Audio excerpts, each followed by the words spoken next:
Afternoon, ladies and gentlemen, once again, and we're back in the baking area, ready to make something else. So today we're going to have a bakewell tart for tea. So first of all, I'm going to show you how to make some sweet pastry. A traditional short crust pastry would be 100% flour, half the amount of fat to flour, then half the amount of sugar if you're using a sweet paste, and a touch of salt. But we're not going to use salt in this one because we don't need to, because we need it today. Now I am going to make some pastry. The recipe's up here, and I'm not going to move the bowl too far. So in the bowl I've already got 3 ounces or 75 grams of caster sugar, and as you can see there I've got 225 grams or 8 ounces of butter ready chopped up. It's quite warm today, so I'm softening the butter because in a minute, without using my trusty Connie, I'm going to use a bit of muscle power because I know a lot of people haven't got one of those machines and they're going to have to. If you find it really hard, you can use margarine instead of butter, but butter gives this pastry a lovely taste, for one, and secondly, once you come to chill it in a bit, because we're going to mix it, we're going to chill it, then we're going to use it in about an hour's time, it just stiffens it up, so it's nice and easy to use. So we're going to mix that in a minute. We've got 1 egg, a little bit lonely that egg, but we've got 1 egg just to soften it up, and some plain flour, 350 grams or about 13 ounces of plain flour. So it's not quite a traditional short crust pastry, particularly the way we're going to mix it, because normally with a short crust pastry, you would rub your fat into the flour, and if you remember doing that with your nans when you were young, just rubbing it into the flour to make a breadcrumb texture, and then you'd add your sugar and then your liquid to mix it. That's brilliant. It's a great pastry to use, but this is one that I've been using since my apprenticeship, really, that I love using for any of the apple pies that we make, bakewell tarts, jam tarts, and those 3 I'm going to try and make all of those this afternoon and try and show you how different ways of rolling out and cutting out, etc. So first job, sugar's in there, butter's in there. I have softened it. It is softening down. It's a lovely warm day today, so it is softening down. We're just going to bind this, so it's going to take a little while because we want it to be quite light and creamy if we can. So we might be doing a bit of a time lapse on this. Is that right, Ella? Thank you very much. A time lapse on this because it will take a little while. As I say, if you've got a hand blender, please use that. If you've got a machine similar to this, please use that. It will do the job a lot easier for you. Will save you a lot of heartache. But I'm going to start on it now. So it's just a case of binding it all together. It all comes together and it starts getting creamy. It will start working. You will be swapping arms over. You will be stood there going, this is killing me, why am I doing this? Which is always great just to get, so mix it all in. Oh, I'm a master baker, baking just for fun. The girl next door, she likes a cake. Okay, so I've decided it's such a beautiful day. I'll come and have 5 minutes with my wife and have a little chat with her whilst I'm mixing this. It's also a bit warmer, so it might just soften it up a bit. So this is Sylvie, one of the key workers that we have looking after us in the NHS. It's probably not the best look this, is it? But hey, don't matter. Just get it mixed up any way you can. So if you can do it in sunshine, do it. I've just had a little cough there from the videographer behind us saying, I'm a key worker too. She's a key worker. She works at Tesco, so please be nice to her while she's at Tesco and any of the other supermarket workers and any of the NHS staff, because they are doing a fantastic job. And you lot, stay at home. That's all you've got to do. Okay, so you can see there, after being out in the sunshine a little bit, it's helped it. It's got it a lot softer now. It's sort of whipped up a little bit more. You can go more. You can get it a lot more. You can. It's better, but I'm happy with that. I know how I can work with it. So all I'm going to do now is scrape down the side of the bowl using my trusty scraper. Piece of plastic will do the job. As I said the other day, one of those spatula styles will also do it. It's just to make sure you've got all the ingredients mixed in. And now I'm going to add my egg. So 1 egg, medium size. Crack it away. Strictly speaking, you should be cracking it into a separate bowl. So put that on the side for now. Separate bowl just to make sure it's fresh. These are fresh from the butcher's yesterday. His own eggs, brilliant. They're lovely. So, and all you're going to do is mix this in now. Now this might go what they call curdles, because you've got your cold butter and you've got your eggs that you leave at room temperature. We store them in a cupboard. So it looks like it's all gooey and horrible and not mixed in. I won't worry too much about that on this one. It's a cake, which we're going to be doing afterwards. It's going to be a bit different, but for this, it'll be fine because it won't come together when we start adding the flour into it. So again, just scrape it all down off your spoon. As you start incorporating these ingredients now, not more in there.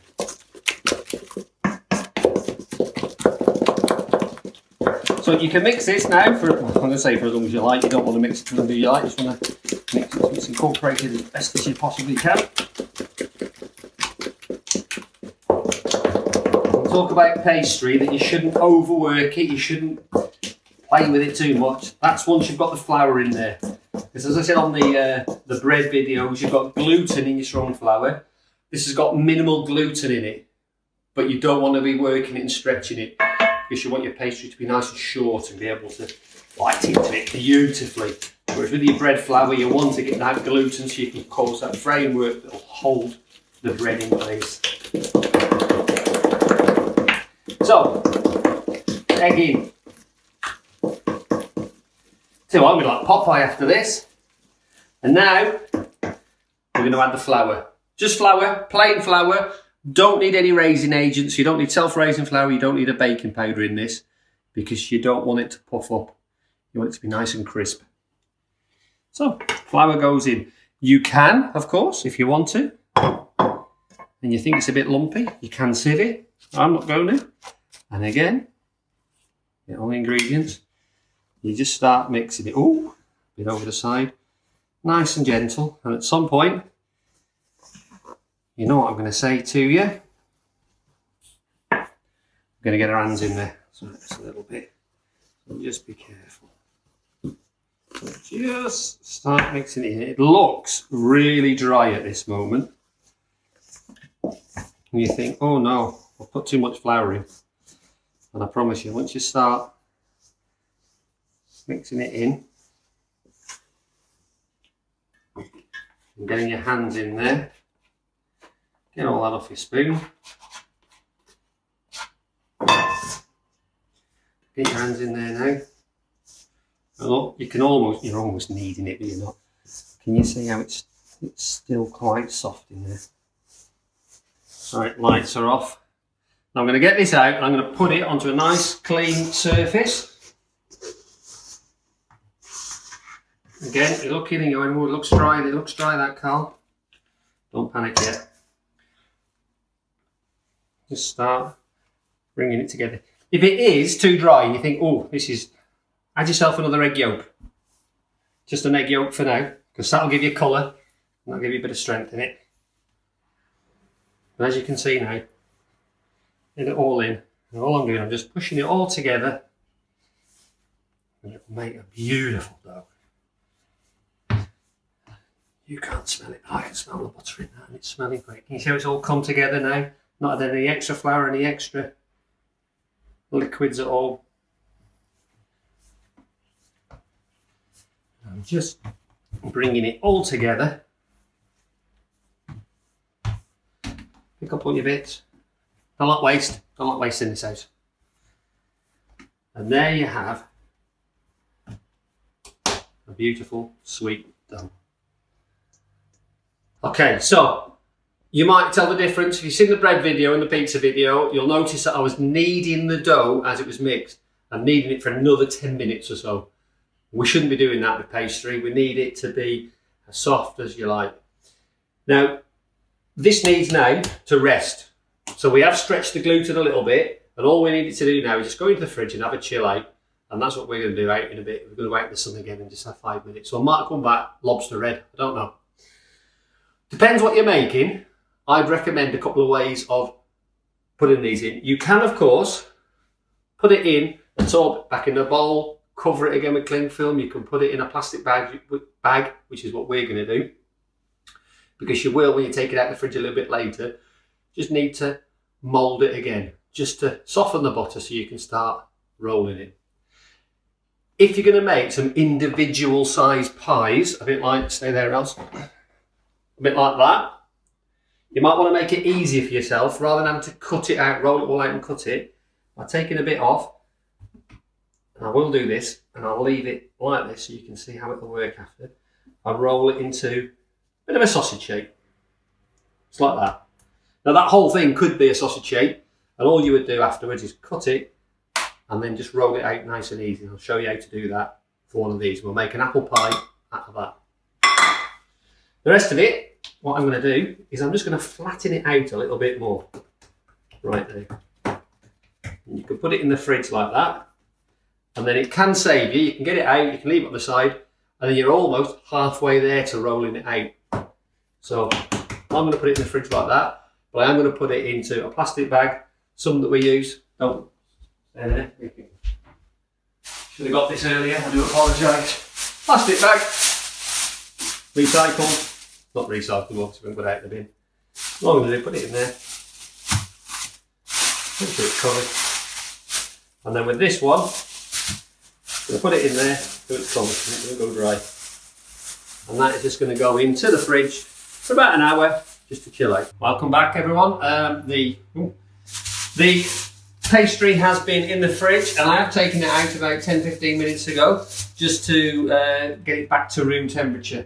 Now you can leave it out at room temperature, you don't have to put it in your fridge, but today's quite warm, so with it being butter, you want it to firm up as much as possible. So, first thing we're going to do is line a flan tin. Okay, this is a loose bottom base, it is designed to be like that, so you should be able to get the base out. Now you'll notice that I'm not greasing it in any way. That's because this is pastry, and because of the amount of fat in it, as you saw, there must be at least 50%, but just a little bit less fat in it. It should, hopefully, fingers crossed, release from the tin naturally. So I've also got my rolled out sausage-like piece that we will use very soon for the individual pies. I'm going to make an apple pie. I've got the pastry here that is already chilled out. Chilled down, not chilled out. We were chilling out, weren't we, Ella? That's what we were doing. So, a bit of flour on the table, plain flour, absolutely fine. Bit of flour on top. Now, you can, if you want, just manipulate this again and just get the butters working. But as I said earlier, what I've done is I've flattened it out, so I'm halfway there. So if I just get my rolling pin now and just start rolling it out firmly but gently, because what you don't want to do is crack it. Now some people will tell you that pastry should always be rolled one way. Now as you can imagine, I've only got so much space here, so I ain't going to do that. Make sure you've got enough flour underneath and it doesn't stick to your table. And roll it out. It's got to be, obviously, a little bit bigger than your flan base. Also, you don't want it too thick. I've heard people say about the depth of a £1 coin, if you like, when it's lying down. So you can if you want. Put a £1 coin there and measure it. But I want this quite thin. I like my pastry quite thin. In this case, anyway. I'm just rolling it out. There you go. If you want to double check it, just get your tin. And that is plenty big enough on there. So how are we going to get that from there to there? Well, you might have seen me before. Just get my rolling pin and roll it over it. And that's all I'm going to do. So just get the edges. Just roll it onto the rolling pin and gently just roll it over. I will put the tray there. And I'm just going to roll it back on, so unroll it if you like, back over the tin. Now thankfully we've got loads over. And all I'm going to do to make sure, if I start pressing that in there now, it'll crack. So I'm going to lift it up from the edge and gently push it down. There's cracked a touch there. Sorry, I've just put my arm where you're filming, haven't I?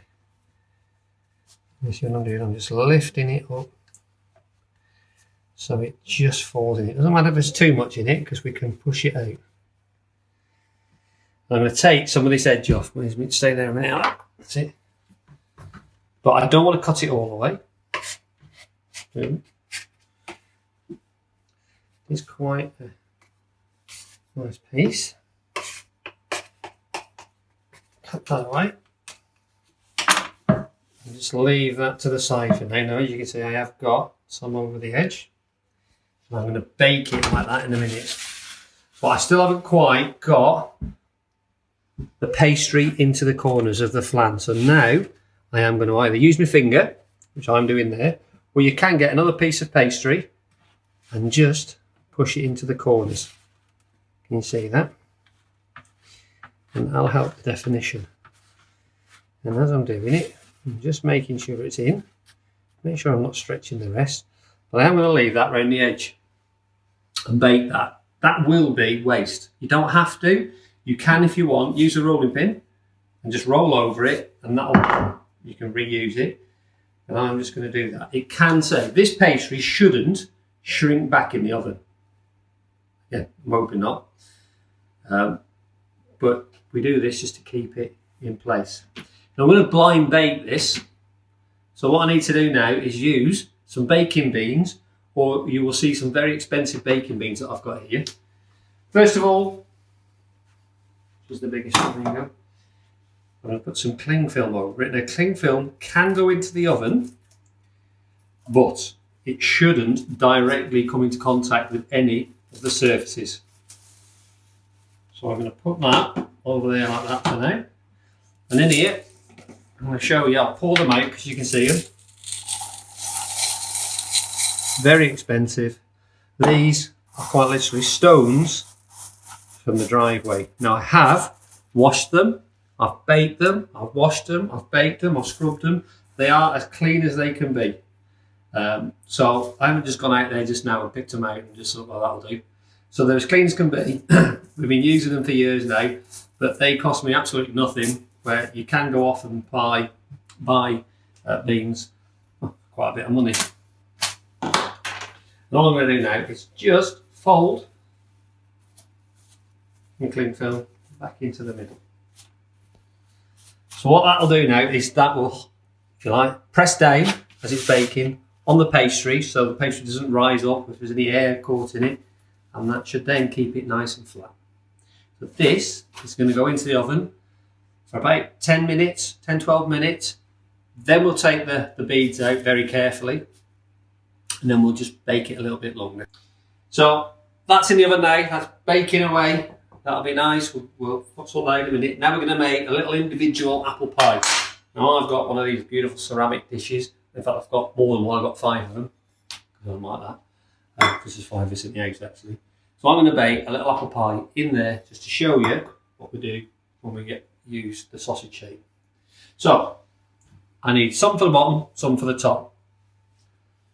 If you've got 5 to make, obviously you'd have a longer piece, chop it into 10.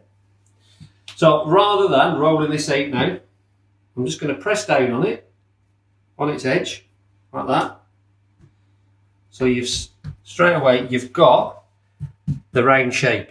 So you're not having to worry too much about getting the shape of it. And then again, just gently roll it out. A bit bigger than the size of the bowl that you're putting it in. A receptacle, whatever you want to call it. Again, these ceramic dishes are absolutely brilliant. You don't need to worry about greasing them for this sort of product. It's a pastry, and just gently back in. So I'm just pushing it in. Now this one, we're going to put the filling in it in a second. Oh, got a little hole there.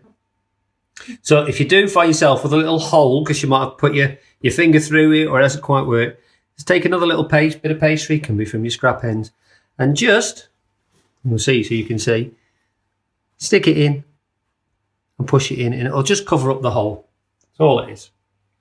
Now, I've got some apple here. This is apple from Shropshire, where I'm originally from my mum and dad's apple tree. We cooked it down in the autumn and we've frozen it, and we've just defrosted it now. So all I'm going to do is use this apple. It's a Bramley apple, absolutely beautiful. Just a little bit of sugar in it. If you want it nice and tart, in my opinion, I love it tart. So I cook it down, put a little bit more apple in it, sliced apple, so you've got the mixture of all the puree and you've also got that beautiful crispy bits of apple in it. Very simple, bit of water. All I'm going to do with the brush is just give it a little bit of a dampening there, because what I want to do is put the top on it now, and those two need to stick. So just like I did before, push it down. You've got your roundish shape. Never going to be perfect. Roll it out. Piece of pastry in there, just giving it a bit of an indentation. And then all I'm going to do, if it's big enough, I'm just going to pull it over. You could have used a rolling pin if it's a bigger one, but this is quite small. Now, obviously, that doesn't look exactly the most beautiful. So I'm going to now take away the excess pastry, and I'm going to use the back of a knife. And the reason for that is I don't want to cut myself. If it slips, it cuts. So all I'm going to do is using a sawing motion, so I'm going down, so I'm not dragging it. I don't want to drag it, because if I drag it, it might pull it all away. I'm just going to start to take it away at the edge. So push against the tin. Push against the tin and just do a little motion like that. It's going to come in handy in a minute. So there we've got the basic apple pie. You can bake it like that if you want a nice plain edge. I'm going to show you a couple of ways of crimping. One, using a good old fork. You must all have one of those somewhere. If you can't, well, find one. And what you can do if you want is just press round using the fork to give it some indentations. And that will give you a bit of a fancy look. Now I'm going to use my fingers, because I have done for years. This is what I was taught when I was an apprentice. Now, I don't know if you can get my fingers else. So I'm going to use, I'm right-handed, so I'm going to use these fingers that are going to sit on top of the pie, and on my right hand, this finger, which is quite literally going to press in between them on the pastry. Now I've got a friend who can do it, weirdly, and I can't do it, with two pies at once and do it like that, and he can indentate. I can't do it. So you can see, just pressing on the pie. I'm not pressing down into it, and then this finger will do all the work, and it just pushes in. Can you see? Can you see or not? Mm-hmm. And it's going to give it a nice look in there. That might make it look a bit different. A couple of holes in the top. A couple of holes, 1 hole, 3 holes, doesn't matter. You can decorate it with any bits of pastry if you want. If you want to cut out some little shapes, you can make it beautiful, you can. Now I am going to put a little bit of a crust on here, a bit of a sugar crust. So again, with the water, you can use egg wash if you want, doesn't matter. But with the water, I'm just going to put a bit of water on the top, and then a little bit of granulated sugar. And I'm just going to sprinkle a bit on top. And that then is ready for the oven. I'm going to put it in now, but you can make that today, put it in the fridge, bake it later on this afternoon, tomorrow, whenever. You can freeze them. Absolutely fantastic. So I'm going to put that in the oven, and hopefully we'll see that one in a bit. So I'm with pastry now. I've got pastry base in the oven, being blind baked. And we've got a little apple pie. It could be a big apple pie. I'm going to show you something else that we can make with this pastry. It's quite versatile. Now, this pastry, scrap pastry now, we call it scrap pastry because it's the edges. I'm just very gently going to bring it back together again. Remember I said earlier, we don't want to overwork it.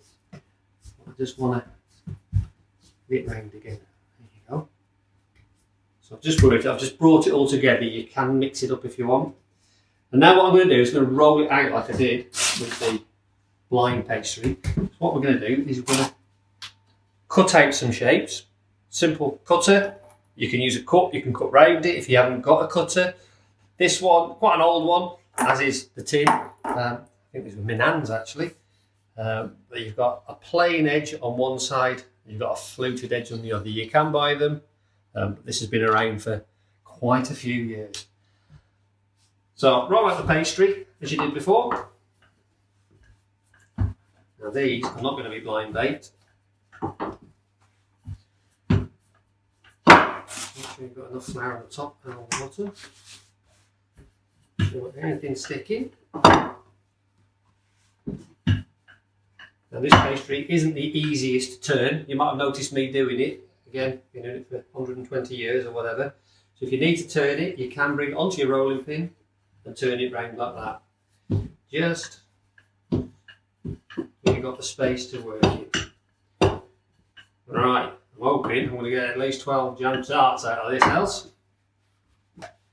So, just whenever you're going to cut it out, I know you noticed me earlier, I just lifted it up because what it's doing is just relaxing the pastry a little bit. So whilst I cut these out, so I'm going to use the fluted edges today, and I'm sure that you've cut them out.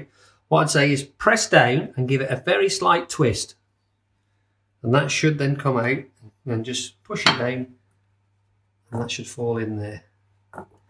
Push it down nice and gentle. So push it down, gentle twist. Oh, I nailed it that time, but there you go. It's not a bad thing. Down, gentle twist. As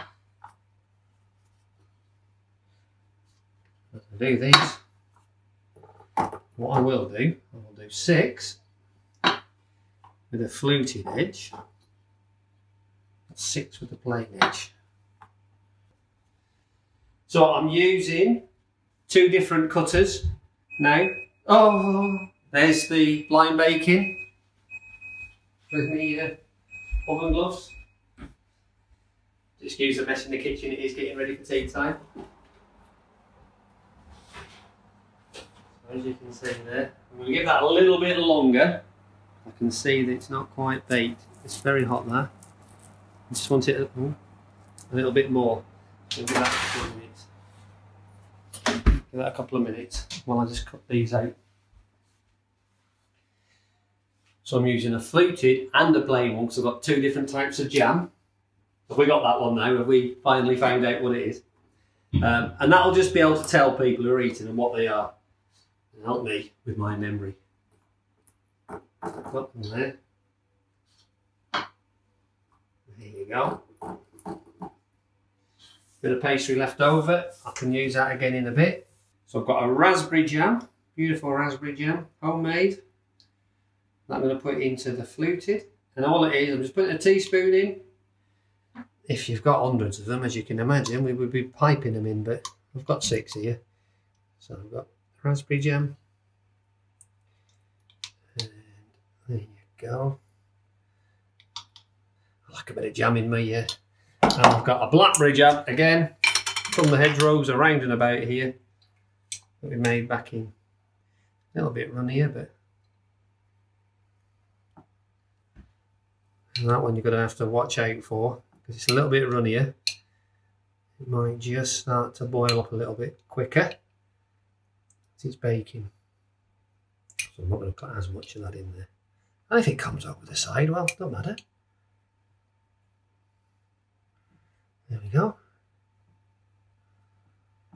Bit of blackcurrant jam. And then those are going to go in the oven. So they're going to replace now the blind baking. Okay, so we'll have a look at the there it is, look at that now, looking beautiful. So I'm just going to put this over on the side a second while I put the jam tarts in. See the apple pie baking away there.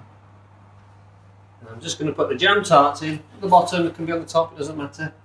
I've got the oven set at about 200, it can be a little bit higher, it's a fan assisted, so about 200, 220. You want these to bake quickly, but you've got to be very careful because there is sugar in them. Some people will bake it a little bit lower, but I have about 200. So, you following me? I'll make sure you've got the camera still on.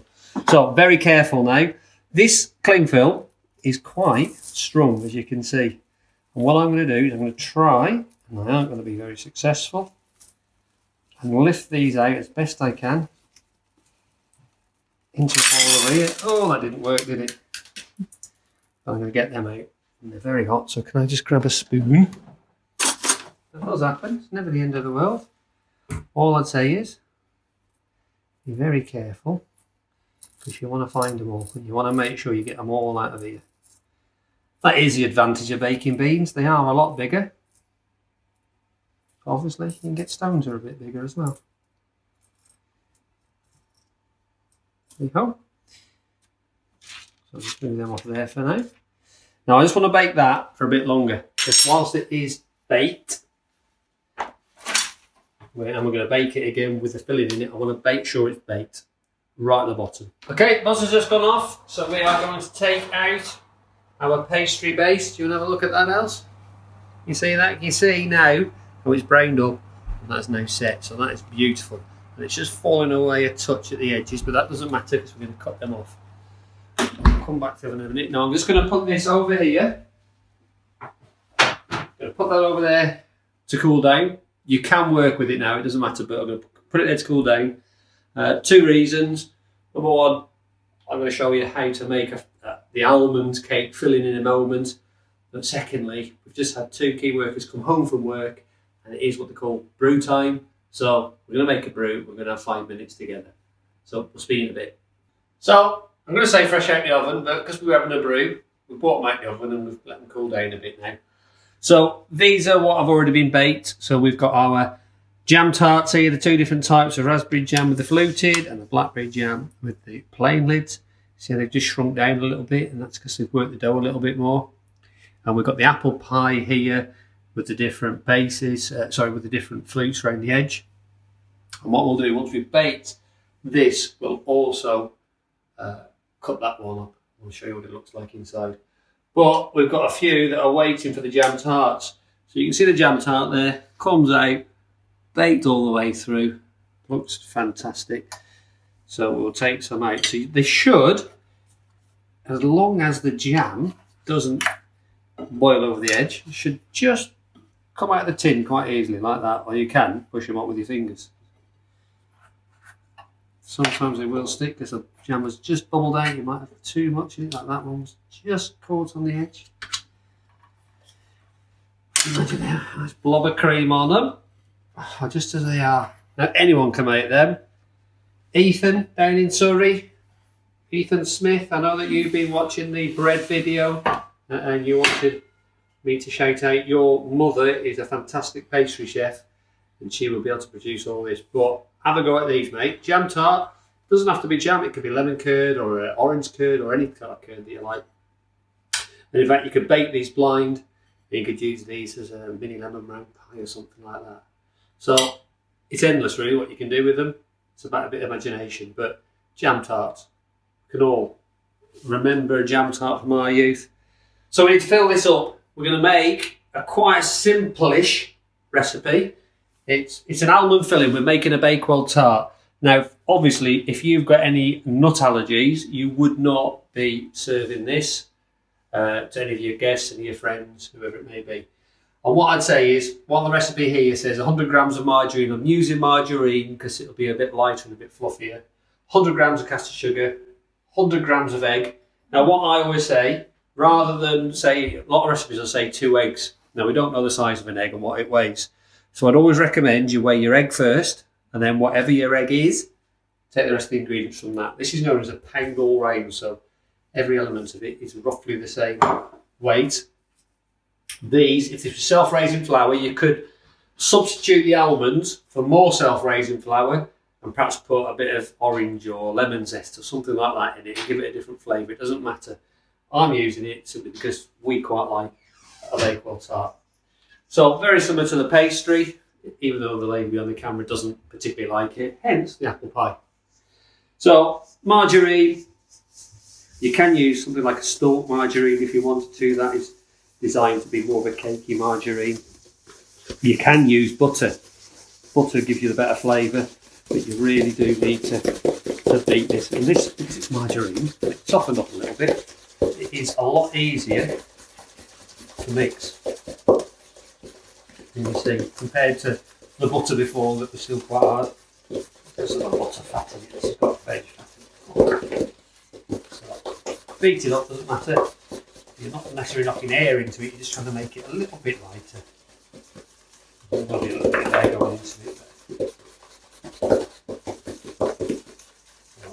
Nice and light.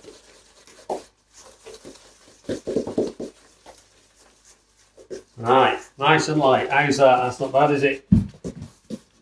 So that didn't take too long. So 1 egg at a time. Let it mix through. A bit more than 1 egg there, really. And if you find, I'm going to be talking about it curdling, where it just doesn't look like it's going to mix together, just keep mixing the first few. They'll go in. Ideally, if you can get your products at the same temperature, that is the best way of doing it. But obviously, with it being warm, you want your margarine or your butter to be fridge temp. And we've got the first one in. Give yourself a quick scrape down again. Make sure it's just not a big lump of butter on your spoon or around the edge. She'll just be eating into a lump of butter. Now with the last egg, I know there's only 2 in this recipe, you might find it does start to curdle. It's going to be alright, this one. Just a slight vary.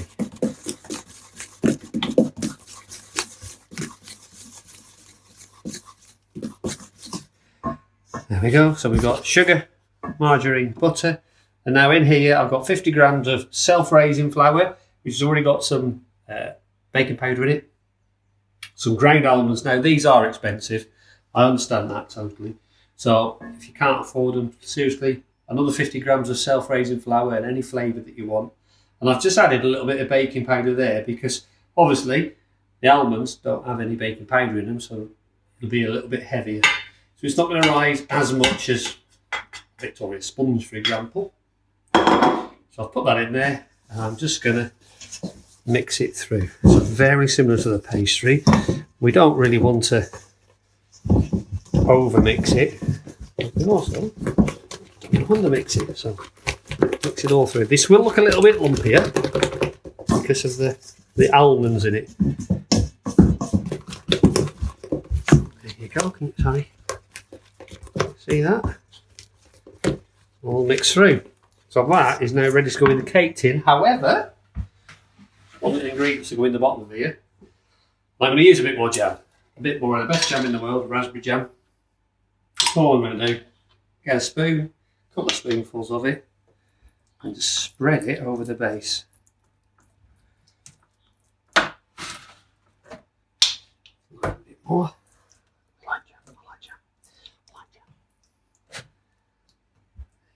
Spread it evenly all around the edge.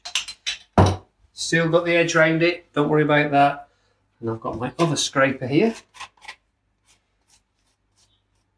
And I'm going to simply pour it in.